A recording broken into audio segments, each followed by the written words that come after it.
बिहार में पूर्ण शराबबंदी है, लेकिन शराब कहाँ मिलता है ये बात आप किसी भी बिहारी से पूछिएगा तो बता देगा। कागज पर शराबबंदी है, दुकानें बंद है, सरकारी टैक्स बंद है, लेकिन शराब हर गली, हर नुक्कड़, हर चौक चौराहे पर बस एक फोन कॉल से मिल रहा है। अब तो अर्थशास्त्री भी पूछ रहे हैं कि अगर शराब बिक ही रही है तो कमाई सरकार की जगह आखिर हो किसकी रही। नमस्कार, आप देख रहे हैं द बिहार रिवील और मैं हूं निशिकांत। बिहार की अर्थव्यवस्था पर एक नई बहस शुरू हो गई है और बहस का मुद्दा ऐसा है कि सरकार के लिए निगलना भी मुश्किल है और उगलना भी, और वो मुद्दा है शराबबंदी का। 2016 में नीतीश कुमार ने बिहार में पूर्ण शराबबंदी लागू की।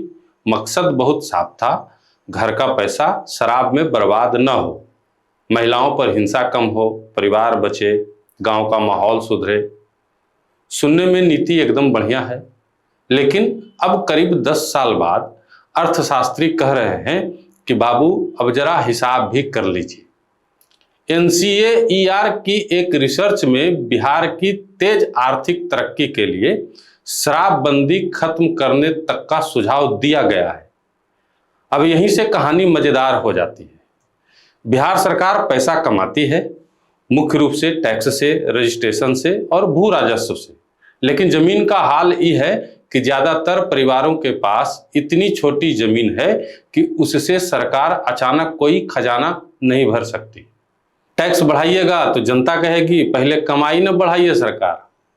तो रिसर्च का तर्क है कि सरकार के पास अपनी कमाई बढ़ाने की गुंजाइश सीमित है और शराबबंदी से पहले एक्साइज ड्यूटी सरकार की अच्छी खासी आमदनी हुआ करती थी। रिसर्च के मुताबिक शराबबंदी से पहले के 3 वर्षों में यह राज्य की अपनी कमाई का करीब 14% तक हिस्सा था। मतलब समझिए, सरकार एक तरफ कह रही है कि बिहार को तेजी से विकसित करना है, अस्पताल चाहिए, स्कूल चाहिए, सड़क चाहिए, उद्योग चाहिए, नौकरी चाहिए, और दूसरी तरफ आमदनी का एक बड़ा नल खुद ही सरकार बंद करके बैठी है। अब सवाल है कि पानी टंकी में आएगा कहां से। लेकिन कहानी केवल टैक्स की नहीं है। शराबबंदी लागू करवाना भी मुफ्त में नहीं हो रहा है। पुलिस चाहिए, छापेमारी चाहिए, तस्करी रोकने के लिए टीम चाहिए, केस होगा तो कोर्ट जाएगा, जब्त शराब का अलग झंझट, जब्त गाड़ियों का अलग झंझट। मतलब एक तरफ शराब से टैक्स नहीं मिल रहा है और दूसरी तरफ शराब को पकड़ने में भी पैसा खर्च हो रहा है। अब यहाँ शराबबंदी के समर्थक कहेंगे कि अरे पैसा ही सब कुछ है क्या, समाज भी कोई चीज है। बिल्कुल सही बात है। अगर शराबबंदी से महिलाओं की सुरक्षा बढ़ी, घरेलू हिंसा घटी, परिवार बेहतर हुए तो आर्थिक नुकसान का तर्क कमजोर पड़ जाता है। लेकिन यही रिपोर्ट दूसरा सवाल भी पूछती है। NCERB के 2012 से 2024 तक के आंकड़ों को अगर आप देखेंगे तो उसमें पाएंगे कि महिलाओं के खिलाफ दर्ज अपराध शराबबंदी के बाद लगातार कम नहीं हुए, कुछ वर्षों में तो संख्या बढ़ गई है। अब इसका मतलब यह नहीं है कि शराबबंदी से अपराध बढ़ गया, ऐसा कहना जल्दीबाजी होगी। रिपोर्टिंग बढ़ सकती है, घट सकती है, पुलिस में शिकायतें ज्यादा दर्ज हुई होंगी, लेकिन इतना सवाल तो बनता है कि जिस बड़े सामाजिक फायदे के लिए शराबबंदी हुई थी उसका असर कितना दिखा।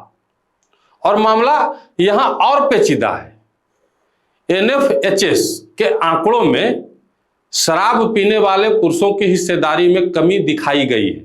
यह शराबबंदी के पक्ष में एक महत्वपूर्ण बात है, लेकिन उसी बहस में घरेलू हिंसा से जुड़े आंकड़े यह भी बताते हैं कि समस्या केवल शराब से पैदा नहीं होती। यानी शराब कम हुई तो हिंसा अपने आप गायब नहीं हो गई। समस्या बड़ी है, सामाजिक है, आर्थिक है, मानसिकता की भी है। अब आइए शराबबंदी की सबसे दिलचस्प विडंबना पर। सरकार कहती है शराब बंद है, पुलिस रोज शराब पकड़ती है। तो भाई अगर शराब है ही नहीं तो पुलिस रोज पकड़ क्या रही है? यही सवाल अर्थशास्त्री भी उठा रहे हैं। अगर मांग बनी हुई है तो बाजार गायब नहीं होता है, वह बस जमीन के नीचे चला जाता है।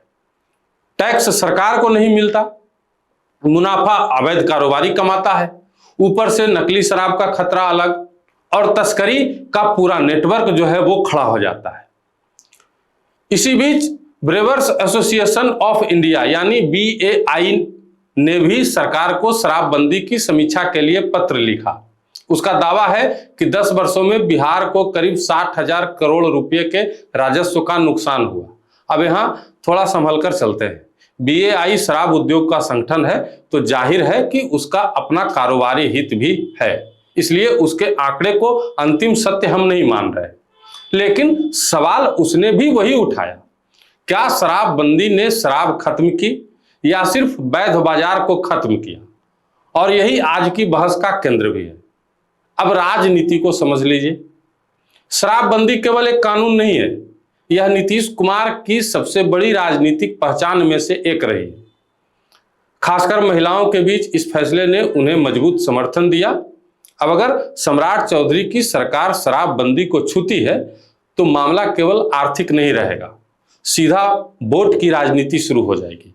एक तरफ लोग कहेंगे राजस्व के लिए शराब बेच रही है सरकार, दूसरी तरफ सरकार के समर्थक कहेंगे कि जब शराब मिल ही रही है तो कम से कम नियंत्रण में बेचो, टैक्स लो और अवैध कारोबार बंद करो। यानी सम्राट सरकार के सामने मामला ऐसा है जैसे आगे कुआं पीछे खाई और बीच में वोट बैंक खड़ा है।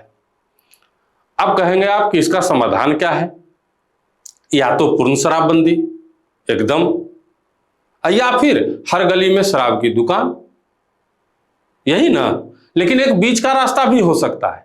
सीमित लाइसेंस, कम दुकानें, सख्त समय, उम्र की कठोर जांच, शराब पीकर हत्या करने पर कड़ी सजा, ड्रंक ड्राइविंग पर तुरंत कार्रवाई और शराब से आने वाली कमाई का बड़ा हिस्सा महिलाओं की सुरक्षा, स्वास्थ्य और नशा मुक्ति में लगाया जाए। तब बहस सिर्फ शराब खोलो या बंद रखो की नहीं रहेगा, एकदम नहीं। बहस होगी कौन सी नीति बिहार के लिए ज्यादा असरदार है, क्योंकि सरकार कोई धार्मिक उपदेश देने वाली संस्था तो है नहीं।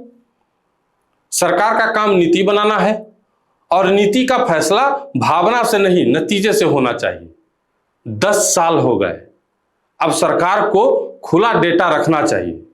शराबबंदी से पहले कितना राजस्व था, अब कितना खर्च हो रहा है, तस्करी के कितने मामले हैं, जहरीली शराब से कितनी मौतें हुई, महिलाओं के खिलाफ अपराध में वास्तविक बदलाव कितना हुआ, परिवार की आय पर क्या असर पड़ा, और फिर जनता के सामने हिसाब रखिए।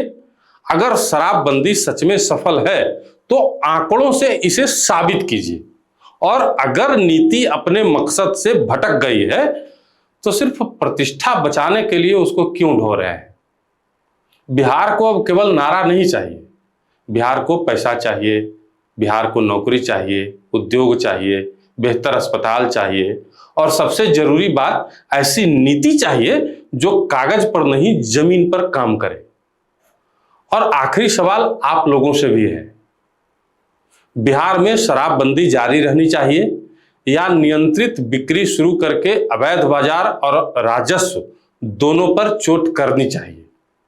कमेंट में जरूर बताइएगा, क्योंकि अब बहस शराब की नहीं है, बहस बिहार के फायदे और नुकसान की है, और इस पे आपका राय जानना बहुत जरूरी है।